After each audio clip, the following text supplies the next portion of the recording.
突然ですが、お見ないし月という言葉をご存知でしょうか。お見ないし月とは、旧暦7月の別称であり、お見ないしはこの時期に開花のピークを迎えます。今回はこの花の名を冠した伝統食、お見ないしをお届けします。動画の最後には、お見ないしに合う配色もご紹介しますので、お見ないしって何という方も、よくご存知という方も、ぜひ最後まで楽しんでいってください。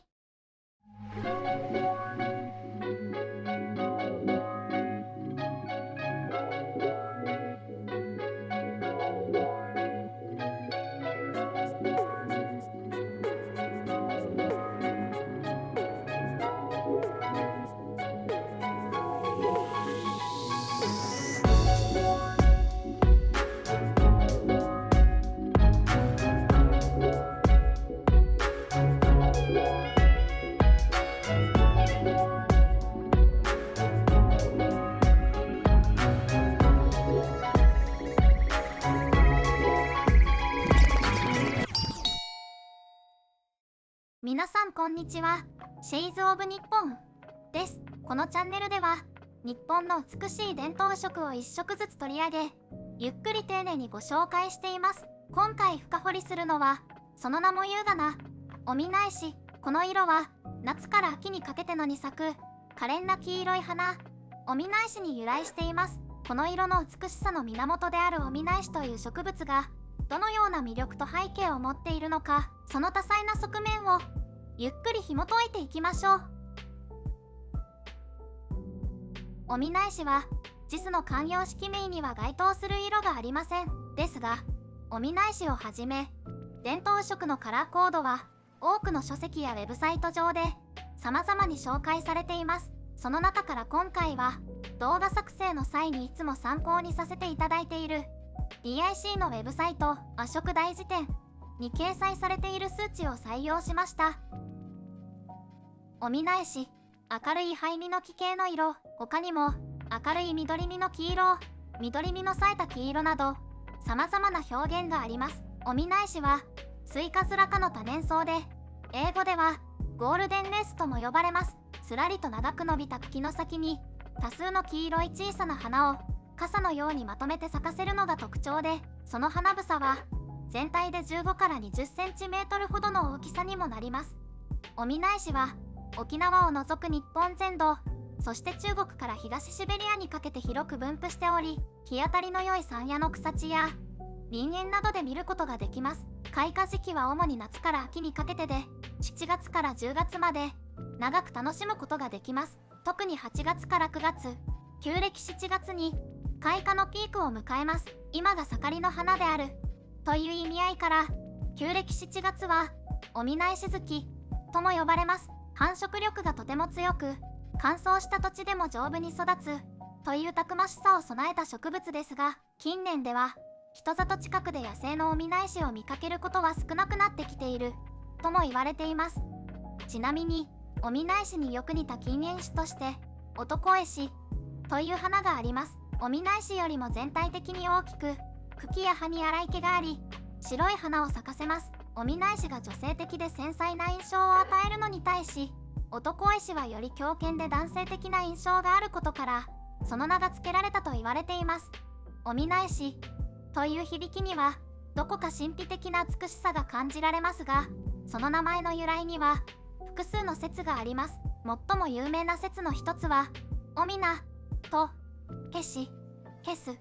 押さえつけるという古語が組み合わさったというもので、これは美女を圧倒するほどの美しさを持つ花という意味が込められているとされています。ちなみに、おみなに使われる女郎という漢字についてですが、遊女という意味合いの女郎という言葉は、実は江戸時代以降のもので、それ以前には貴族の子女や令嬢を指す言葉として、あるいは女性全般を意味する言葉として使われていたようです。もう一つの説は、あの黄色い粒状の花が雑穀の泡ご飯、泡飯に似ていることに由来するというものです。昔、もち米で炊いた白いご飯は男飯、黄色い泡のご飯はおみな飯と呼ばれていました。このおみな飯が転じておみなえしという名前になったと言われています。おみなえしはただ美しい野の花というだけでなく、日本の文化や文学においても非常に重要な位置を占めてきました。その代表例が秋の七草の一つに数えられていることでしょう。春の七草が食べる七草であるのに対し、秋の七草は見て楽しむ、めでる七草です。秋の七草は奈良時代の歌人である山上の大倉が万葉集で詠んだ歌に由来するとされています。秋の野に咲きたる花を及びよりかき数えれば七草の花。秋の野に咲いている草花を指折り数えてみると7種類の草花がある。萩の花、雄花くず花、なでしこの花、おみなえし、また藤袴、朝顔の花。朝顔には諸説ありますが、現在は桔梗を指すというのが定説となっており、萩、すすき、くず、なでしこ、おみなえし、藤袴、桔梗で七草とされています。おみなえしも秋の野に咲き誇る代表的な草花の一つとしてその名を連ねています。ちなみに秋の七草を覚える語呂合わせとしてお好きな服はというフレーズがあります。これはそれぞれの植物名の最初の文字を拾ってつなげたものであり、おみなえし、すすき、桔梗、なでしこ、藤袴、くず、萩となります。おみなえしをはじめとした秋の七草は着物や漆工芸、陶磁器、金工品などの調度品の衣装として広く用いられてきました。おみなえしをモチーフにしたおみなえし文様をはじめ、それぞれの花が文様化され、それらを総称して秋草文様や七草文などと呼ばれています。おみなえし文は単独で用いられることは少なく、他の秋草文様とともに描かれることが多いようです。和服においては秋草文様は夏秋兼用の文様とされ、浴衣などの素物や一重の和服の図案として広く用いられています。これは暑さの盛りの中、見る人に少しでも涼感を与えるために季節を先取りした衣装の採用であること、さらに暦の上での立秋はまだまだ暑さの盛りであることに由来すると言われています。平安時代の重ねの色目にも秋の色目としておみなえしの重ねがあります。おみなえしの織物とは縦糸に青、横糸に黄色の平絹のことで、おみなえしの重ねは表は縦糸が青、横糸が黄色、裏は青、他にも裏は萌木など諸説あります。ちなみにここで言われている青とは現代でいう緑のことで、私たちがイメージする青は花だと呼ばれていました。源氏物語野脇の巻の中でも、台風が過ぎた後に光源氏の名代で息子の夕霧が六条院のそれぞれの御殿にお見舞いとして様子を見に行った際、中宮のお世話をする女房たちも道女も色とりどりのシオンやなでしこ、おみなえしのような今の季節に合った秋草の彩りの装いをしていることに大変感心するという描写があります。またおみなえしはこの源氏物語の他にも前述の万葉集をはじめ古今和歌集や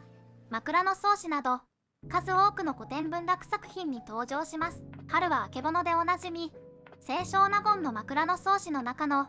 第67弾草の花はでもおみなえしが登場します。草の花はなでしこ、唐の石竹はさらなり、大和の河原なでしこも糸めでたし、おみなえし、桔梗、朝顔、カルカヤ、菊、つぼすみれ、草花ではなでしこが一番素晴らしい。唐なでしこはもちろんのこと、大和なでしこも大変立派である。おみなえし、桔梗、朝顔、カルカヤ、つぼすみれというように、まず挙げたなでしこに続き、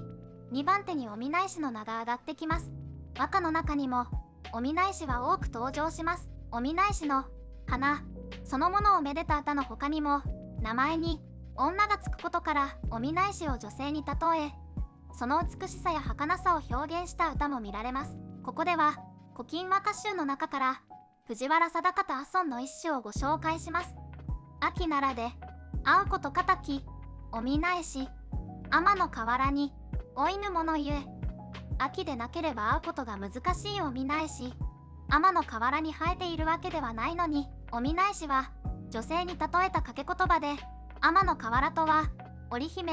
彦星の七夕伝説の舞台です。恋人の女性に簡単には会えない自身の境遇をオミナエシと七夕の伝説に重ねて表現した歌です。平安時代には宮中の貴族たちの間でオミナエシ合わせという優雅な遊びが盛んに行われました。これはオミナエシの花とそれにまつわる和歌を持ち寄り、2つの組に分かれて歌の優劣を競うというものです。歌上皇が朱雀院にて催したオミナエシ合わせにおいてこの和歌は読まれました。もう一つご紹介したい和歌も同じくおみなえし合わせの場で読まれたもので、作者は紀貫之です。この歌は織句と呼ばれる現代でいうところのあいうお作文のような和歌の技巧が用いられています。小倉山峰立ちならしなくしかのけにけん秋を知る人ぞなき。小倉山の峰を歩き回ってなくしかは幾とせの秋を経たのであろうか、それを知る人は誰もいない。この和歌は小倉山峰立ちならしなくしかのけにけん秋を知る人ぞなきと、それぞれの句の先頭の文字をつないで読むとおみなえしとなります。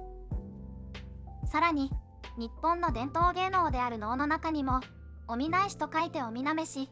という演目があります。これはちぎりを結んだはずの夫に裏切られたと思い込んだ妻が川に身を投げ、その遺体を葬った塚から一本のおみなえしが咲き出します。夫がそのおみなえしに亡き妻の姿を重ね近づくと、おみなえしは男を恨んで拒絶するように風で遠ざかり離れると元に戻ります。それを見て夫は妻の死を悼み、後を追うように自らも川に身を投げるという切ない内容です。おみなえしは鑑賞するだけでなく古くから生薬としても利用されてきました。根を乾燥させたものは醤油の腐敗臭やアンモニア臭にも例えられる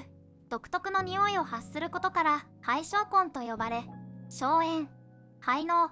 浄血作用のある生薬として利用されています。漢方では虫垂炎や下痢、腫れ物、産後の腹痛や子宮出血などに用いられてきました。またおみなえしは切り傷に貼ると出血が止まる作用もあったとされ、別名しめ草とも呼ばれていました。ウェブサイト配色の見本帳を参考にさせていただき、おみなえしと相性の良い配色を2つご紹介します。1つ目は千載茶です。千載茶は黒みを帯びた無機質な緑実の木であり、明るい緑実の黄色であるおみなえしとは明暗のコントラストをなす配色です。この配色を使ったグラフィックとファッションのイメージを AI に作成してもらいました。どうぞご覧ください。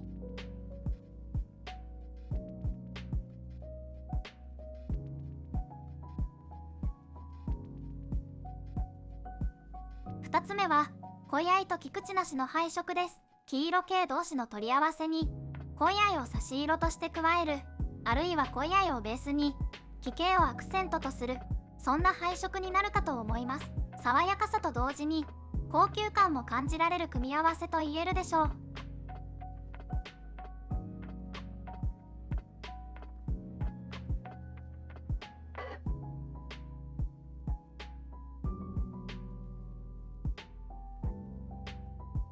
いかがでしたでしょうか。植物としても和服の衣装としても今が盛りのおみなえしを立秋目前のタイミングでご紹介させていただきました。おみなえしはその優美な姿と繊細な美しさで